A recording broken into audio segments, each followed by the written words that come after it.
What's up, everyone? I'm the Kaiju no Kami from the Toku and Animation News Network here at Fan Expo Denver 2024 with George Michail. For people who might not know what you do, what do you do? I write the comic book series Cover of Darkness and Resilient. And what are these series about?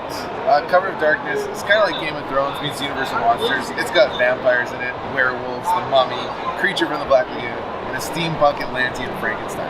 So with this family in medieval Romania, they get separated from each other and they encounter all those villains. They're trying to get back to each other, and within that family there's twin shapeshifters, so we got gorillas fighting werewolves. It's bananas, dude.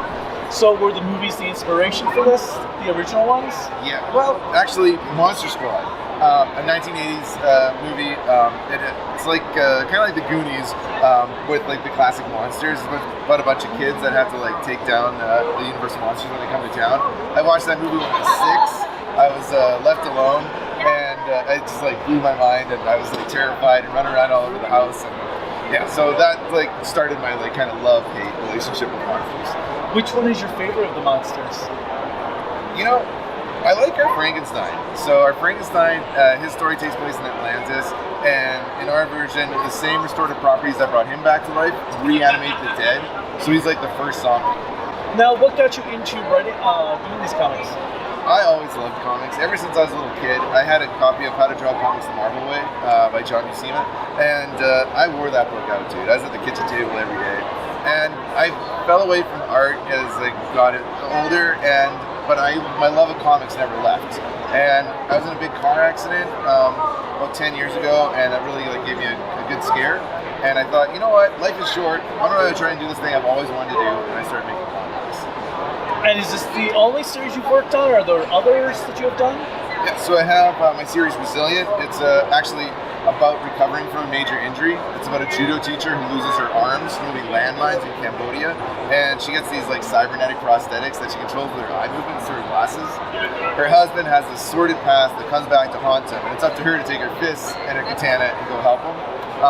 So there's a lot of emotion. It talks about like, you know, coming back from when you get knocked down, but there's also a lot of fun. It got some 80s action movie vibes in it. There's some cheesy one-liners in there.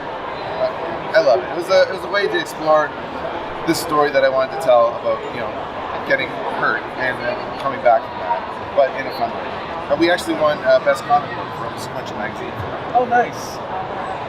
So what inspired you to have these twins that could transform into gorillas? You know what, honestly, I gotta give credit to my co-writer, Chris Cam. We worked on that project together, and that was her idea. She wanted to have some twins in the book, and I like the idea of having like animals fight monsters, and so we're like, well, let's make them shapeshifters, and then they join the circus, and there's like this little goblin that's like the circus ringmaster. It's been a fun journey telling this story. We have 3 graphic novels, and we were published by SourcePoint Press. Yeah. Where can people buy these books at? You can find it on my website. It's actually georgemichail.com. Over there. If someone, I guess, are these books targeted towards like all audiences? Is there a specific audience for them? No, with the monster book, there's no cursing or nudity in the book, so it's kind of like a hard PG-13. The gore is a little extreme for PG-13, but yeah. And Resilience has some serious language. It's a rated R. There's some serious language. The violence is full on, but yeah, that's the story I was telling. Well, I had once when I worked at Best Buy when Grand Theft Auto 4 first came out. I had a parent who's like, does this game have any language in it?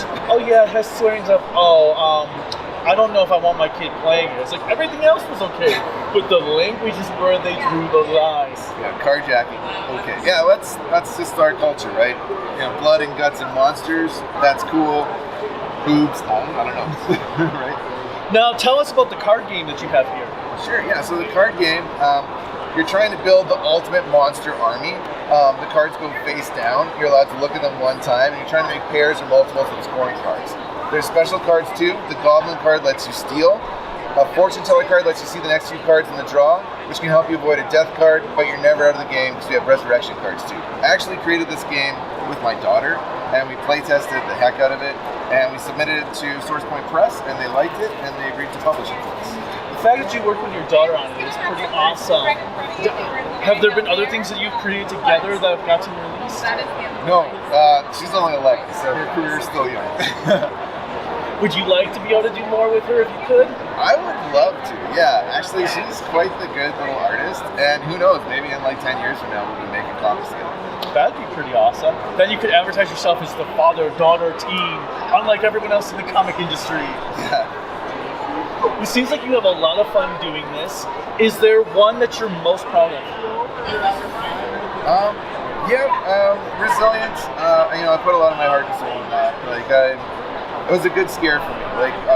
We were in a big car accident. The car got turned inside out, and that was really the genesis for just giving me the courage to go on this journey. And it's been well received, and yeah, I'm really proud of it. Nice. Any final words for our viewers? Chase your dreams. If you want to make comics or make music or whatever you want to do, just go out and do it. Just put your head down and just be determined, and it's possible. Well, thank you so much for your time. Until next time, bye.